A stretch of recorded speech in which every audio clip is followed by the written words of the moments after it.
अस्सलाम वालेकुम। हमारा आज का प्रोग्राम और अहम ख़बर आज ये है कि अदलिया का मूड अगले हफ्ते नज़र आएगा, क्योंकि हमने आज देखा है कि सुप्रीम कोर्ट ने आईनी बेंच की 9 से 13 दिसंबर की कॉज लिस्ट जारी कर दी है, जिसमें बहुत अहम केसेस लगाए गए हैं।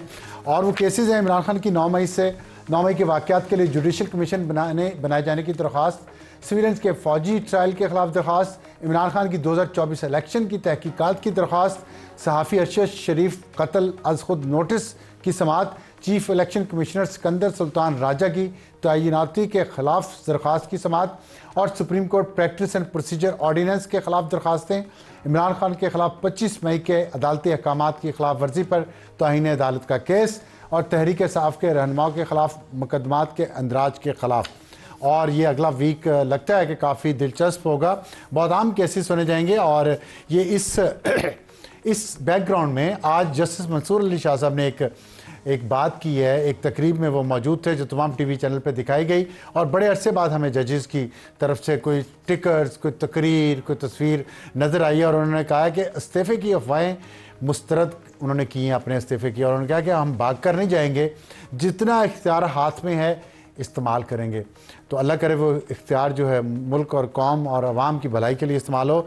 और हमारे आज के प्रोग्राम का तारुफ ये है कि हमारी टॉप स्टोरी जो है वो खान अपने ही बयानिए का शिकार किस तरह से, इस पर हम बात करेंगे कि जो एक बयानिया आया खान साहब ने पिछले कुछ सालों में, अब अवाम इतना ज़्यादा उस बयानी पे यकीन ला चुके हैं, ईमान ला चुके हैं कि अब वो लगता है कि पीटीआई की लीडरशिप को भी उस बयानी से हटने नहीं दे रहे। और जो कोई भी बातचीत की मुफाहमत की बात करता है उस पर दबाव डाला जाता है, उसको टारगेट किया जाता है और उसका भी उसके ख़यालात बदलने की कोशिश की जाती है। तो इस पर हम बात करेंगे। और हमारा आज का हॉट इशू होगा धरने सिविल नाफरमानी कामयाबी की चाबी है या ये भी वक्त गुजारने का एक तरीका होगा, क्योंकि पहले भी खान साहब ये एक इस्तेमाल कर चुके हैं ये वाला पत्ता, लेकिन अब उनका ये पत्ता जो खेला गया है ये कहा जा रहा है कि ये आखिरी पत्ता है। देखते हैं इसका क्या निकलता है। और हमारा आज का एडिटोरियल होगा पाकिस्तान गैर मुल्कियों के लिए जन्नत।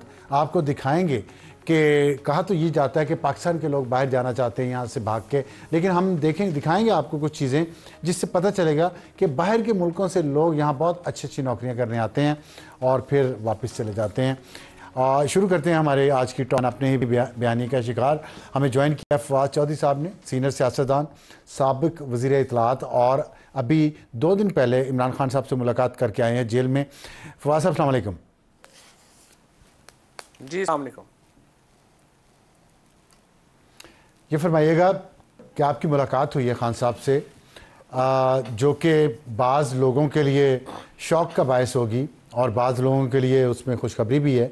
तो ये बताइएगा खान साहब से जो आपकी बात हुई है उसमें आपने कैसा पाया, उनका मोरल, उनका मूड, उनकी सेहत, क्योंकि सेहत के हवाले से उनकी खबरें आ रही थी। नहीं, वो तो सच्ची बात है कि मुझे तो वो जब अरेस्ट हुए हैं उससे कहीं ज़्यादा फिट लगे हैं। मुझे तो वो 2018 का जो इलेक्शन है उससे पहले जो उनकी फ़िटनेस थी मुझे वो उस लेवल पे लगे हैं, क्योंकि ज़ाहिर है जेल में वो अकेले हैं, अपनी ज़ात के अलावा कुछ है नहीं, वो एक्सरसाइज कर रहे हैं।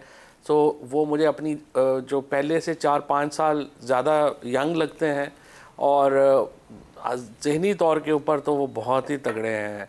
मैं उनकी ज़मान पाक की गुफ्तगू में, बनी गाला की गुफ्तगू में और अडयाला जेल की गुफ्तगू में कोई फ़र्क नहीं है। ही इज़ स्टेडफास्ट, वो जहाँ खड़े थे वहाँ पे खड़े हैं पूरी तरीके से, और जिस्मानी तौर के ऊपर भी बड़े फिट हैं। हालांकि उन्होंने मुझे बताया कि 5 दिन पिछले महीने भी उनको एक डेथ सेल में जो है वो बंद किया गया, लाइट ऑफ कर दी गई और अखबार उनको नहीं मिल रहा, टीवी नहीं मिल रहा।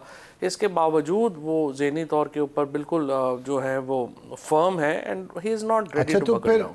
वो जैसे खड़े थे वैसे तो फिर उनके बारे में जो अफवाहें फैलती हैं और बड़े सीनियर लीडर पीटीआई के वो ये बातें करते हैं उनकी जान को ख़तरा है, उनको जहनी मरीज़ बनाया जा रहा है और वो अपने होशोवास में शायद नहीं है। फिर इसके बाद हमने देखा कि शेख रशीद ने कहा कि उनकी हड्डियाँ निकल आई हैं।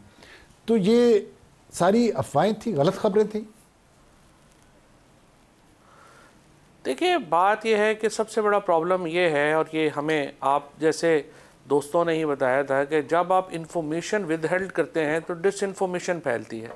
So the problem of this government is कि उन्होंने इतनी ज़्यादा उनकी जो है इंफॉर्मेशन विदहेल्ड करके रखी है कि उसकी वजह से डिसइंफॉर्मेशन फैलती है। और अब जाहिर है कि बाकी आपके सामने जिस पे आप तो रोज़ ही बात करते हैं कि इतनी बड़ी एक यूट्यूब इकॉनमी क्रिएट हो गई है। अब तो ट्विटर में एलॉन मस्क साहब ने भी सब्सक्राइब का बटन दे दिया है, तो फिर उससे मसाइल जो हैं वो बढ़ जाते हैं, क्योंकि लोग इस तरह की जो डिसइंफॉर्मेशंस हैं उनको ज़्यादा आगे फैलाते हैं, ज़्यादा चीज़ें चलती हैं। तो जब तक आप एक्चुअली जो हमारी हुकूमत का और जो सारा मॉडल है ना मौजूदा हुकूमत का, वो ये है कि वो इन्फॉर्मेशन को इन्फॉर्मेशन से टैकल करने के बजाय वो डिसइंफॉर्मेशन फैलने देते हैं बाय हाइडिंग द इन्फॉर्मेशन। तो this is the primary flaw in the narrative of this government. अच्छा, इसमें एक बात, ये बात आपकी ठीक है, मैंने कल भी इस पे बात की थी कि डिसइंफॉर्मेशन उसी वक्त फैलती है जब असल इन्फॉर्मेशन ना हो। लेकिन हमने देखा कि पीटीआई ने इसको बाकायदा एक साइंस से भी आगे बढ़ के आर्ट बना दिया है, और सीनियर लीडरशिप जो है वो यहाँ बैठी हो पाकिस्तान में, ख़ास तौर पर पाकिस्तान से बाहर जो लोग बैठे हैं, वो इतना उन्होंने एक एक्सट्रीम पोजीशन ली हुई है कि मारो या मर जाओ। उसमें हम ये देख रहे हैं कि यहाँ पे लोगों का, अब आप जो उस दिन हुआ है कि अली मीन गंडापुर के ऊपर भी गाड़ी पे भी हमला हुआ, बुशरा बीबी की गाड़ी पे भी हमला हुआ, लोग नहीं चाहते वो यहाँ से जाएं और वो चले गए। तो ये जो बयानिए का आप समझते हैं खान साहब खुद यरगमाल बनते जा रहे हैं उस बयानिए के, क्योंकि आप जो बात करते हैं अब मुझे लगता है कि अब तो चीज़ें उसी से ठीक होंगी। जो आपने मुसलसल एक बात कही है कि मुफाहमत होनी चाहिए, मुज़ाकरात होने चाहिए, लेकिन दूसरी तरफ एक साइड है, उसका एक पॉइंट ऑफ व्यू है। तो ये दरमियान में खान साहब फंस नहीं गए? नहीं, देखिए इशू ये है अफसार साहब कि पाकिस्तान के अंदर जो माहौल है उसमें तलखियाँ रोज़ बढ़ाई जाती हैं। अब आप मुझे बताइए कि ये सब कुछ हो क्यों रहा है? हो इसलिए रहा है कि देखिए जो सिविल सिस्टम्स होते हैं या जो मॉडर्न डेमोक्रेसी है, जिसको हम विग हिस्ट्री कहते हैं या विग डेमोक्रेसी कहते हैं, और दूसरी भी प्रेसिडेंशियल फॉर्म में भी और इसमें भी, इसमें देखिए आपने डिस्प्यूट मैकेनिज़्म के इदारे बनाए होते हैं। मिसाल के तौर के ऊपर ये बात तय है कि वोट से हुकूमत आएगी, वोट हुकूमत 8 तारीख को वोट लोगों ने दिया, 9 तारीख को आपने वोट बदल दिया। फिर तय है जी कि आप जब डिस्प्यूट होगा तो कोर्ट सिस्टम होगा। अब आप देखिए जो कोर्ट सिस्टम है उसके साथ आपने क्या किया, जो एंटी टेररिज्म के जजेस जो थोड़े लॉ के ऊपर चल रहे थे उनके घरों पर जो है वो हमले हो गए। एक को तो बेचारे को जाके गाड़ी मार दी उसकी गाड़ी में। उसके बाद जो हाई कोर्ट के जजेस के साथ हुआ, जो chief justice Lahore high court के साथ हुआ, और फिर सुप्रीम कोर्ट को ही आपने फारिग कर दिया। ईसीपी का इदारा है, ईसीपी को आपने प्रैक्टिकली ख़त्म कर दिया। स्पीकर ऑफिस है, आपने स्पीकर ऑफिस को मलिया मेट कर दिया, जाके 10 लोग पार्लियामेंट से उठा लिए। सेनेट चेयरमैन का ऑफिस है, आपने उसको मिलिया मेट कर दिया। वो प्रोडक्शन ऑर्डर करना चाहते हैं, वो आप उनको प्रोडक्शन ऑर्डर नहीं करने देते। तो प्रॉब्लम यह है कि आपने जब डिस्प्यूट रेजोल्यूशन के सारे इदारे एक एक करके गिरा दिए तो फिर ये तलखियाँ ही होनी थी ना। अब भी मेरी गुजारिश तो यही है कि तमाम चीज़ों के बावजूद हमें तलखियाँ कम करने की ज़रूरत है। और ये जो इमरान खान ने 5 लोगों की कमेटी बनाई और कहा कि आइए इसके ऊपर 2 चीज़ों के ऊपर बातचीत करते हैं, ये बड़ा अच्छा मौका है, हुकूमत को आगे बढ़ना चाहिए। तलखियाँ कम होना शुरू हो जाएंगी, ये इशूज़ ख़त्म हो जाएंगे। ठीक है, लेकिन तलखियाँ की आपने बात की है, ये बिल्कुल सही बात है, तलखियाँ बड़ी हैं। लेकिन बात यह है कि तलखियाँ, ये जिन डिस्प्यूट रेजोल्यूशन के जितने इदारों का आपने नाम लिया है, जितने फोरम्स का, प्लेटफॉर्म्स का, ये सब कुछ तो आपके दौर में भी हुआ जब आप हुकूमत में थे। तलखियाँ तब भी थी, लेकिन इस हद तक तो तलखियाँ नहीं गई थी ना कि मारो या मर जाओ। मेरा ये आपसे क्वेश्चन ये है कि खान साहब से जब आपकी मुलाकात हुई जेल में, इस मौजू पे बात हुई? क्योंकि आपको तो पीटीआई के कुछ लोग कह रहे हैं कि आप पार्टी के हिस्सा ही नहीं हैं, लेकिन खान साहब ने आपको बुलाया, चंद लीडरान में से गए हैं आप, जो आप उनमें से एक हैं। तो क्या इस मौजू पे बात हुई कि आगे चलना कैसे है, स्ट्रीट के ज़रिए, स्ट्रीट पावर के ज़रिए या मुज़ाकरात के ज़रिए? देखिए, पहली बात तो यह है कि ये बात आपकी ठीक है, हमारे दौर में भी गलतियां हुई हैं और उससे पहले में भी हुई हैं, ये पाकिस्तान में एक चलता आ रहा था। लेकिन डिबेट डिफरेंट थी, हम तो क्वालिटी डेमोक्रेसी की डिबेट में थे और ये था कि हमने कैसे बेहतर होना। ये तो नहीं कि हम पूरा रिवर्स गियर लगा दें और बिल्कुल ही बेड़ा गर्क कर दें। खान साहब के साथ बिल्कुल जी मेरी बात हुई है और आई थिंक कि ये जो कमेटी बनी है और जो चीज़ें हुई हैं, इसमें कोई ज़ाहिर है खान साहब की अपनी सोच है, सब कुछ है, बट छोटा मोटा जो क्रेडिट है वो मैं भी ले सकता हूँ। और इसमें मेरी सोच तो आपको मालूम ही है हमेशा से ये है कि जब तक एक ग्रैंड पॉलिटिकल डायलॉग नहीं होगा तो आप उसके ऊपर आगे नहीं बढ़ा सकते। अनफॉर्चुनेटली ये मैं आपको बताऊं कि ये जब हुआ था मामला ये डी चौक वाला, काफ़ी मामला करीब आ गए थे और मुझे 23 को तो मुझे लग रहा था कि ये इंशाल्लाह मामला जो है वो संभल जाएगा और हम किसी ना किसी का पहुंच जाएंगे। लेकिन जो टीमें निगोशिएट कर रही थी उनके इनएक्सपीरियंस की वजह से वो जो मामला या एंगेजमेंट हुई थी वो ख़त्म हो गई। हालांकि उस वक्त ये बात तय हो गई थी कि पॉलिटिकल प्रिजनर्स को रिलीफ देने को हुकूमत तैयार थी और वो ये जो है अपना मार्च ये भी संजानी जाने को तैयार था। सिर्फ इस बात के ऊपर जो है वो झगड़ा बढ़ गया कि पिछली दफ़ा आप आए थे, आपने वादे किए थे, एक वादा भी पूरा नहीं हुआ, तो अब क्या सबूत है कि ये शिफ्ट होगा तो आप वादा पूरा करेंगे।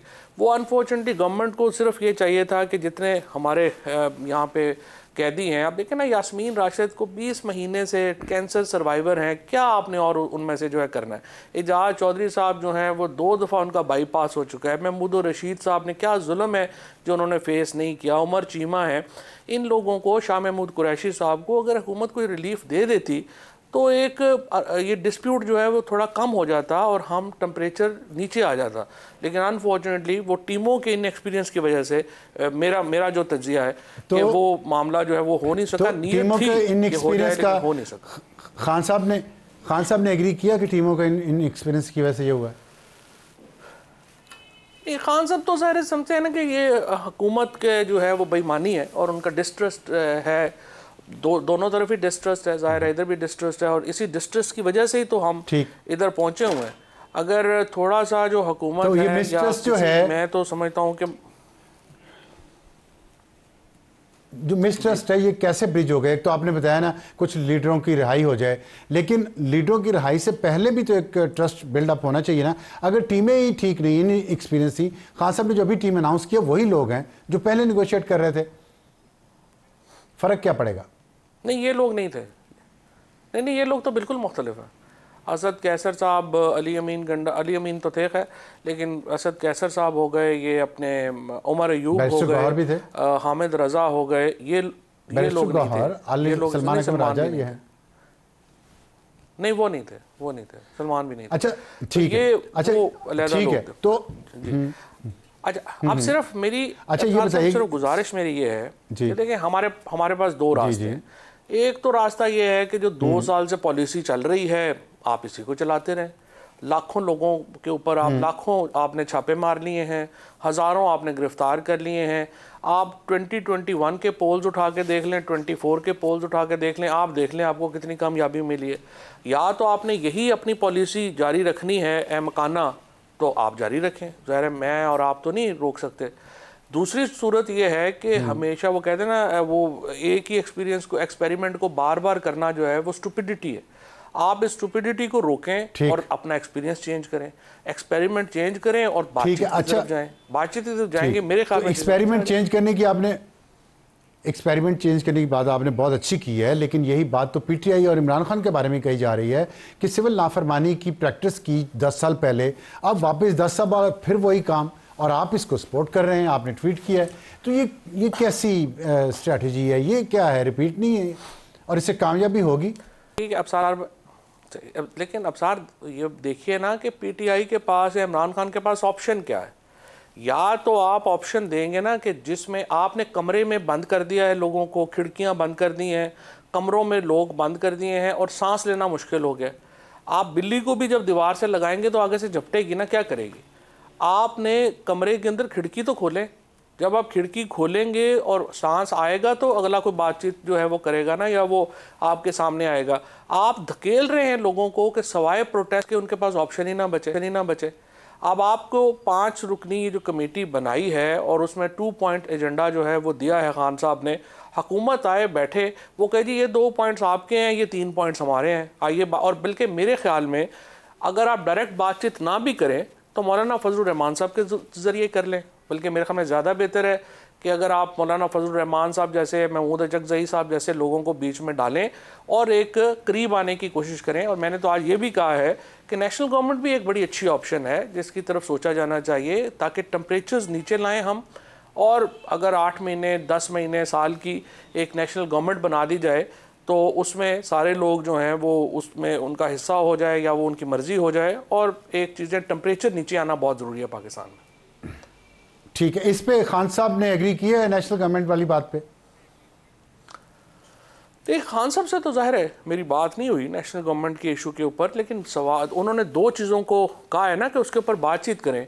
अब ये गवर्नमेंट का काम है कि वो अपनी ऑप्शंस लेके आए, वो बताए उनके जहन में कैसे है कि इमरान खान जो है वो कैसे टेम्परेचर।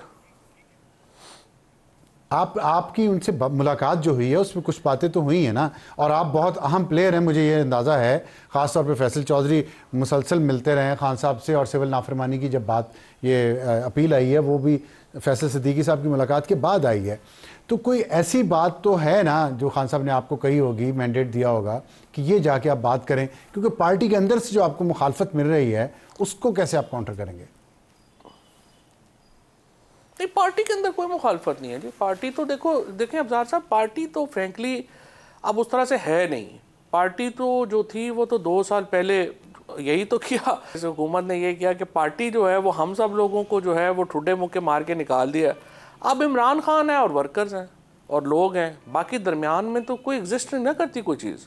सो इमरान खान का कॉन्फिडेंस जो है वो अल्हम्दुलिल्लाह हमें हासिल है, और हमारी कोशिश ये है कि जो भी एफ़र्ट हो सके इमरान खान की रिहाई के लिए वो हम करें। इमरान खान बाहर आ जाते हैं तो फिर आगे पॉलिटिक्स वैसे ही सही हो जाएगी, पाकिस्तान में नॉर्मलाइज हो जाएगा। तो ओनली थिंग इज़ कि इसको हमने कैसे ये जो प्रोजेक्ट है इमरान खान साहब को बाहर लाने का, वो कैसे एग्जीक्यूट करना है। ठीक है, आपने इमरान खान साहब को बाहर लाने की बात की है, और इस पे आपने फरमाया कि बात तकरीबन 23 तारीख को मुकम्मल हो चुकी थी, कुछ लोग रिहा भी हो जाते, लेकिन हमने देखा कि ये नहीं हुआ। ये जो ट्रस्ट डेफिसिट है दोनों तरफ से, और उसमें एक ख़ास वजह है इमरान खान बाहर निकल के क्या करेंगे, उन पे कोई ट्रस्ट नहीं कर रहा जिन लोगों से आप बातचीत कर रहे हैं। उस ट्रस्ट को बिल्ड करने के लिए आपने खान साहब को कोई तजवीज़ दी? देखिए जी, मेरी खान साहब के साथ बड़ी बिल्कुल वाज़ेह बात है, पहले भी मैंने ये बात कही है और फिर मैं दोबारा भी इंशाल्लाह मिलूँगा इस हफ्ते, तो दोबारा भी मेरी कोशिश होगी। देखिए, असल प्रॉब्लम ही ये है जिसकी तरफ आपने इशारा किया है। पीटीआई को, इमरान खान को ये एश्योर कराना पड़ेगा, जो दूसरी पॉलिटिकल पार्टीज़ हैं उनको भी, इस्टेब्लिशमेंट को भी। और अगर आप देखें तो बीबी ने जो अपनी तकरीर की थी उसमें उन्होंने इसको एड्रेस करने की कोशिश की थी, लेकिन उसको शायद ज़्यादा एक एम्फेसिस करने की ज़रूरत है, बात करने की ज़रूरत है कि इमरान खान आएंगे तो वो सलूक नहीं करेंगे जो 2 साल हमारे साथ हुआ है, या जिस जुल्म और बर्बरियत के शिकार हम हुए हैं वो नहीं होगा, बल्कि we will have a healthy democracy in Pakistan, और हम उसकी तरफ बढ़ेंगे। सो ये एश्योरेंस भी कराना ज़रूरी है, और इसके लिए कुछ मैकेनिज़्म बनाना भी ज़रूरी है, क्योंकि ये चीज़ मैं बार बार सुनता हूँ कि गारंटी क्या होती है। आपने मैकेनिज़म्स क्रिएट करने होते हैं जिसमें किसी के पास ये इख्तियार या ऑप्शन ना हो कि वो दूसरे के साथ ये सलूक कर सके। सो वो हमें वो मैकेनिज़म्स जो हैं वो सोचने हैं और उसकी तरफ जाना है, बजाय इसके।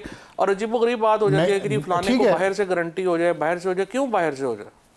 नहीं, ठीक है, आपकी बात, ये वाइज बात की आपने, लेकिन ये बताइएगा, गारंटी चले नहीं है, एक मैकेनिज़्म बना हुआ है, एक निज़ाम बना हुआ है, जैसा भी है, हाइब्रिड है, 2018 से यही चल रहा है इस मुल्क में। तो अगर ये रिजर्वेशन हो कहीं कि यही निज़ाम 1, 2, 3 साल चलना है, और फिर कहीं जाके मिड टर्म इलेक्शंस भी हो सकते हैं, खान साहब उस दौरान इस एप्पल कार्ट को डिस्टर्ब ना करें। ये चीज़ तो मेरा ख्याल है कि बहुत सारे लोग जानना चाह रहे हैं और समझना चाह रहे हैं कि खान साहब इस पे क्या कहेंगे या क्या करेंगे बाहर निकल के। देखें जी, कोई खान साहब इस निज़ाम को बचा नहीं सकते। उसकी वजह इसलिए ये है कि देखिए, इस्टेब्लिशमेंट ने जितनी मेहनत की है, जरदारी साहब को, शहबाज शरीफ साहब को, उनकी पॉलिटिक्स को उन्होंने बचाया, उन्होंने उनके केसेस ख़त्म करवाए, 27 सीटों के साथ जरदारी साहब को सदर बना दिया, 18 सीटों के साथ शहबाज शरीफ वज़ीर आज़म बना दिया। इसके बदले में इस्टेब्लिशमेंट को क्या दे पाए हैं जरदारी साहब और शहबाज शरीफ साहब? इस सिस्टम के अंदर जान ही नहीं है कि वो ये सस्टेन कर सके। देखिए, आपने सिर्फ इमरान खान की खुशनुदी काफ़ी नहीं है सिस्टम के लिए, सिस्टम में कुछ डिलीवरी भी तो हो। अब जरदारी साहब और शहबाज शरीफ साहब मिलकर भी मुझे आप बताइए, एक नुक्ते के ऊपर आप मुझे बता दीजिए कि लाने वालों की ही कोई मदद कर सके हों, बाकियों को तो आप छोड़ ही दें। सारी इकोनॉमी वो चला रहे, जो आप बात को वजन उठाना पड़ रहा है। ये जो आप अभी जो दलील आप दे रहे हैं ना, एग्जैक्टली यही दलील PMLN और पाकिस्तान पीपल्स पार्टी दिया करते थे 2022 में और 21 में। तो लगता ये है कि पीपल्स पार्टी और नून लीग और आप भी तीनों ये कोशिश कर रहे हैं कि एस्टैब्लिशमेंट उनको सपोर्ट करे, अपनी तरफ खींच रहे हैं इस तरह की लच्छेदार बातें करके। आप समझते ये मुनासिब है जो आप लोगों ने स्टैंड लिया हुआ PTI ने? इसकी बजाय ये नहीं कहना चाहिए कि वो पीछे हटें, पॉलिटिकल पार्टीज आपस में तय करें, इस निज़ाम को बेहतर करें? नहीं, पहली बात तो यह है कि 2022 की और ये सिचुएशन 21 में हमारे यहाँ तो ये बिल्कुल भी नहीं थे ना, वो तो कंपैरिजन ही बिल्कुल ही गलत हो जाएगा। दूसरी बात यह है कि देखिए, जो एस्टैब्लिशमेंट के आइडियल यही है कि एस्टैब्लिशमेंट का सारी पार्टियों के साथ एक रिलेशनशिप होना चाहिए, और एस्टैब्लिशमेंट में जो भी पाकिस्तान के अवाम जिस पॉलिटिकल पार्टी को इलेक्ट करें, एस्टैब्लिशमेंट को उसका साथ देना चाहिए। ये आइडियल सिचुएशन है। दुनिया में तरक्की हुई है वो इसी तरह हुई है, बिकॉज इदारे अपने आप को जो है वो एफिलिएट नहीं करते पॉलिटिकल पार्टीज़ के साथ, वो इंडिपेंडेंट रहते हैं। यही सिचुएशन है जिसको हम क्वालिटी डेमोक्रेसी कहते हैं, और वही डिबेट पाकिस्तान में हो रही थी जब ये सारा सिस्टम जो है वो ख़त्म हुआ। और आइडियल यही है, हमने बढ़ना इसी तरफ है, लेकिन उसके लिए टेम्परेचर नीचे लाने पड़े। ठीक, मुख्तसर एक जवाब दे दीजिएगा। बुशरा बीबी का आपने जिक्र किया, उनके ऊपर शदीद तनकीद हो रही है ख़ास तौर पे बैरून मुल्क से कि वो खान साहब की सियासत के लिए और जान के लिए बहुत शदीद ख़तरा है, पाकिस्तान के अंदर से भी हो रही है। आप क्या समझते हैं? देखिए, ये सिलसिला जो है ना, ये पाकिस्तान में हमेशा इस तरह के ओछे हथकंडे जो हैं वो करने हुए हैं, चीज़ें आई हैं। बुशरा बीबी का फ़र्ज़ है कि वो अपने खामन की रिहाई के लिए जो मुमकिन है वो कर सकें, और वो जो मुमकिन है वो कर रही हैं। जिस तरह नुसरत भुट्टो ने किया, जिस तरह कुलसूम नवाज़ ने किया, वही रोल बुशरा बीबी का है। और बुशरा बीबी को कोई जो तनकीद है उसको परवाह नहीं करनी चाहिए, उन्हें इमरान खान की रिहाई के लिए अपना किरदार अदा करना चाहिए। फवाद शाह साहब हमसे बात करने का वक्त हुआ ब्रेक का। ब्रेक के बाद आएंगे तो हॉट इशू धरने सिविल नाफरमानी कामयाबी की चाबी है या नहीं, एक छोटे से ब्रेक के बाद। प्रोग्राम में दोबारा खुश आमदीद। वक्त हुआ है हमारे आज के हॉट इशू का, धरने सिविल नाफरमानी क्या ये कामयाबी की कुंजी हैं या नहीं। और इसलिए हम बात करें, पिछले 3 महीनों में 3 दफ़ा इस्लामाबाद पर चढ़ाई की जा चुकी है खैबर पख्तूनख्वा की तरफ से, और आज भी अली मीन गंडापुर ने यह कहा है कि 17 हमले हमने पूरे करने हैं और फिर सोमनाथ के मंदिर तक पहुंचना है। वो हंसते हुए ये बात कर रहे थे, उन्हें शायद तारीख़ का सही अंदाज़ा नहीं है कि ये सब क्यों हुआ था। और इसके साथ आज ये भी बात यहाँ पे की जा रही है कि 14 दिसंबर की जो कॉल दी गई है, कॉल की अपील की गई है, वो इसलिए है कि 8 या 9 दिसंबर तक फ़र्द जुर्म आयद हो जाएगी इमरान खान पर बहुत सारे केसेस में, और इसलिए अपनी सियासत को बचाने के लिए धरने और सिविल नाफरमानी की कॉल दी जा रही है। और सिविल नाफरमानी की कॉल खान साहब एक दफ़ा पहले भी दे चुके हैं, अगस्त 2014 में, और कुछ ही महीनों बाद पता चला कि वो कॉल नाकाम हो चुकी है। उन्होंने खुद भी बिल जमा करवाए, उनके दूसरे पार्टी के लोगों ने भी बिल जमा कराए, टैक्स भी पे करते रहे। और अब एक सवाल ये पैदा हो रहा है कि अगर सिविल नाफरमानी की कॉल दी जाएगी तो क्या खैबर पख्तूनख्वा खुद उस पर अमल करेगा? क्या खैबर पख्तूनख्वा के लोग बिजली गैस के बिल देना बंद कर देंगे? तो उसके जवाब में क्या वफाक उनकी बिजली और गैस बंद कर देगा? और क्या वहाँ जो टैक्स लगाए जाते हैं सूबाई हुकूमत की तरफ से वो भी नहीं दिए जाएंगे?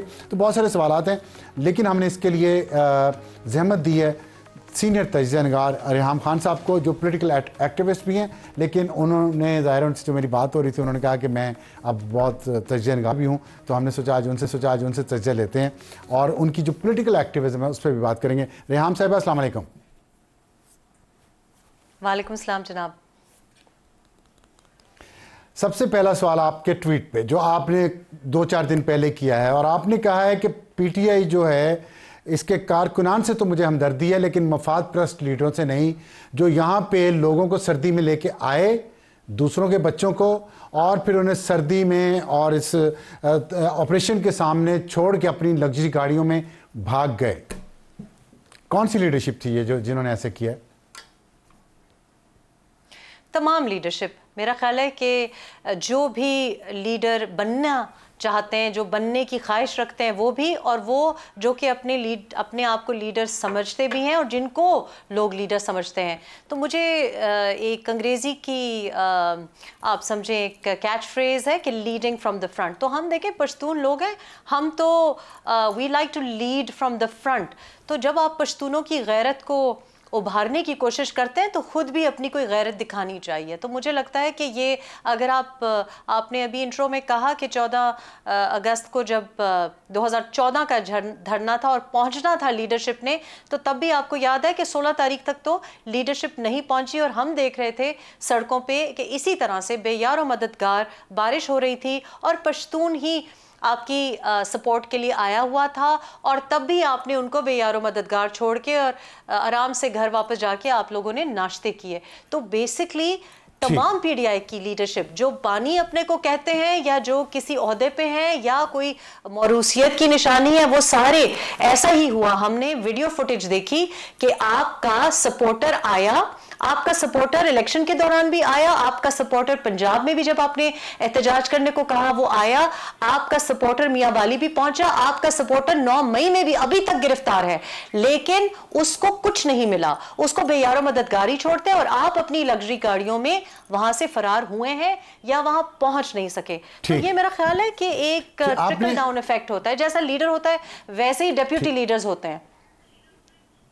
आपने अभी मौरूसियत का जिक्र किया और आपने कहा कि पठानों की गैरत को आवाज़ दी तो फिर ख़ुद भी फ्रंट पे लीड करना चाहिए था।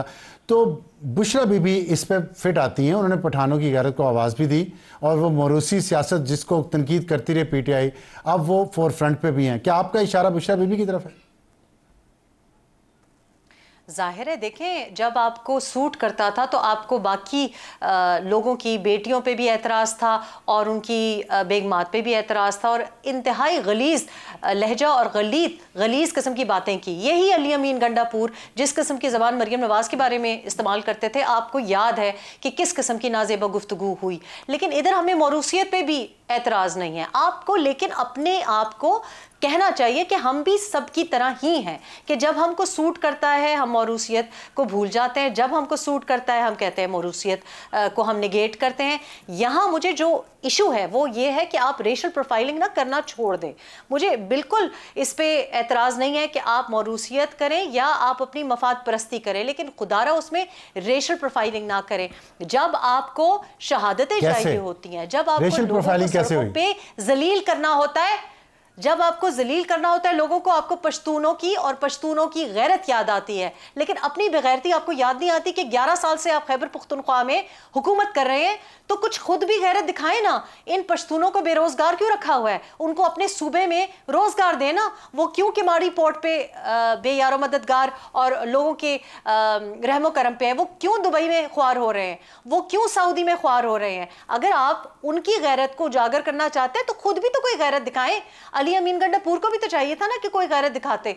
तो मुझे अफसोस इस बात पे है कि आप हमको रेशल प्रोफाइलिंग करके जिहादी लेबल करते हैं। हमको पश्तूनों को आपने जब आपको सूट किया है हमें जिहादी लेबल करके हमको इस्तेमाल किया है। जब आपकी मर्जी होती है आप हमें मुजाहिदीन बना देते हैं, जब आपकी मर्जी होती है आप हमें दहशतगर्द बना देते हैं, जब आपकी मर्जी होती है आपको हम पश्तून दिखाई देते हैं, जब आपकी मर्जी होती है आप हमें अफगान बाशिंदे बताते हैं। तो खुदारा ये रेशल प्रोफाइलिंग अब हमारे ऊपर मुसल्लत जो कर रहे हैं आप ना करें। I have a huge issue with the language used. जो आप जबान इस्तेमाल कर रहे हैं वो कोई लीडर भी हो, चाहे वो किसी की अहलिया हो, चाहे वो बानी हो या खुद वो कोई पश्तून हो, stop using us for your wasted interest, stop being so petty and stop destroying our generations upon generations. We need job. आप खैबर पुख्तनख्वा में रोजगार दें। आप खैबर पुख्तनख्वा की देखें जरा आउट ऑफ स्कूल बच्चे कितने हैं।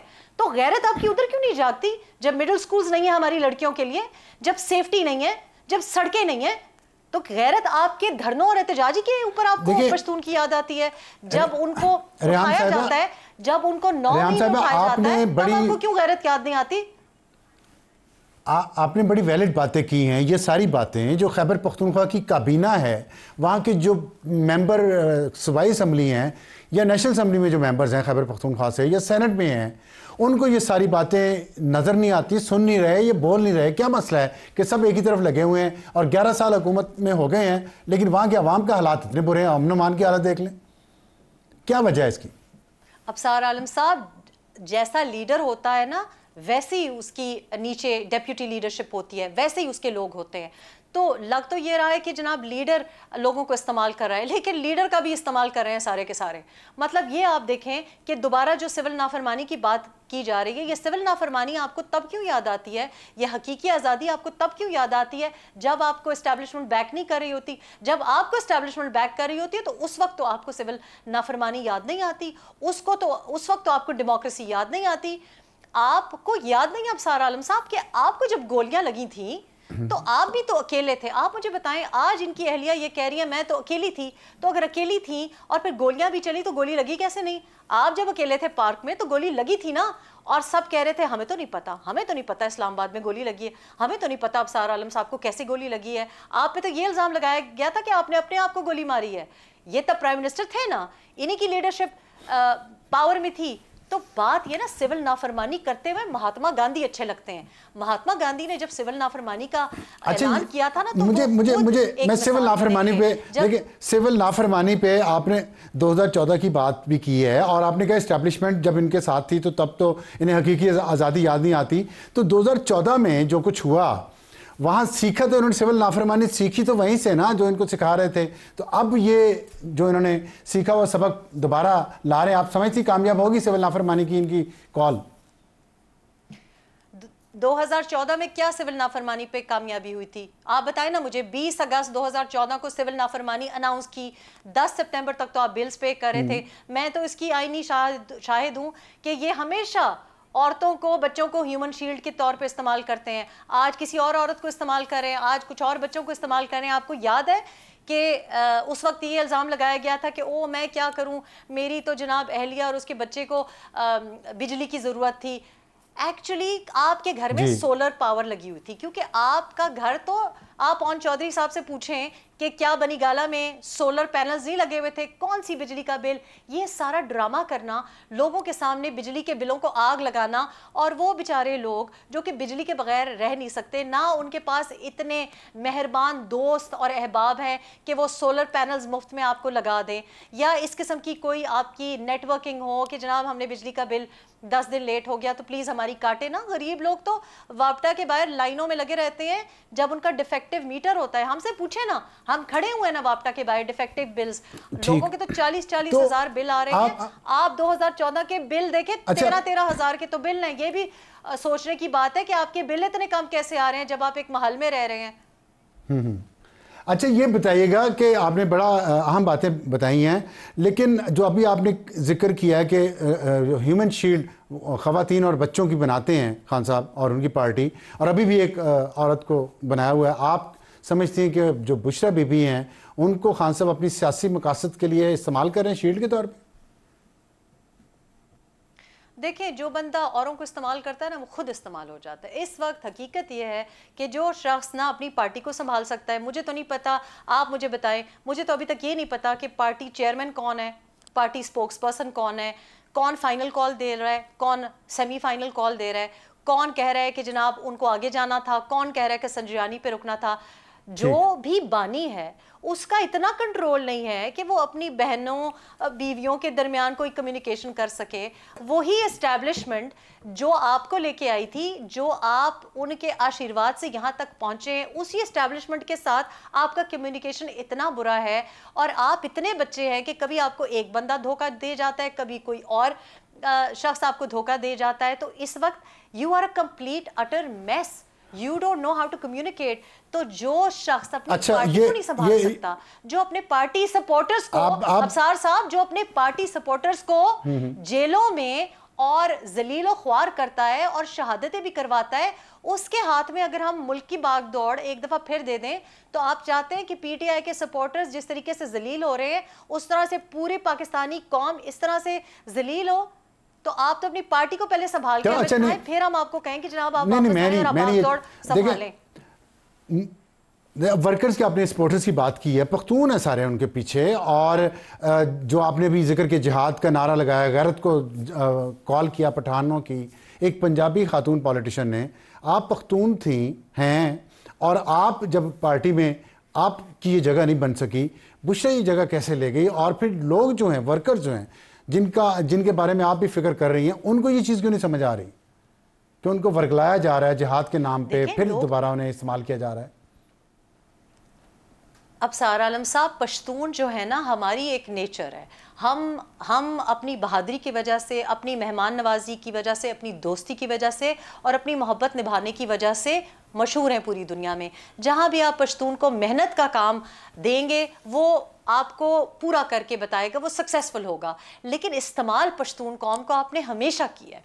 आपने उसको रेशल प्रोफाइलिंग भी किया और आपने हमेशा उसको फ्रंट लाइन पे भेज के उसको वापस कुछ नहीं दिया। This is fact. लेकिन जहाँ भी मेहनत करनी होती है, मजदूरी करनी होती है, चाहे वो मुल्क के अंदर हो, मुल्क के बाहर हो, या किसी फ्रंट लाइन पे, वो पश्तून होती है। लेकिन देखे ना गैरत, मैं तो इस बात ही के खिलाफ हूँ कि आप पश्तूनों की रेशल प्रोफाइलिंग करके उन्हीं की गैरत को बार बार उभारें। मेरी जगह क्यों नहीं बनी? क्योंकि मैंने कभी गलत बात पे किसी की पैरवी या किसी की पपेट नहीं बनी। जो गलत बात है सो गलत बात है। जो चीज मैं अपने बेटे के लिए पसंद करूंगी, वही बात मैं अपने पश्तून बच्चे के लिए, चाहे वो वजीरिस्तान का है, चाहे वो हजारा का है। मैं मफाद परस्ती के खिलाफ थी, तब वहां नहीं चल सकी। मैं पपेट बनने के खिलाफ थी, तब वहां नहीं चल सकी। और मैं आपको बार बार ये कह रही हूं कि इस वक्त जो हो रहा है ना, वो पहले फॉरेन रिमिटेंसेस जो कह रहे हैं ना कि बंद कर दें, ना दें, तो आपने तो अपने बच्चों के या किसी बहन की शादी करानी नहीं।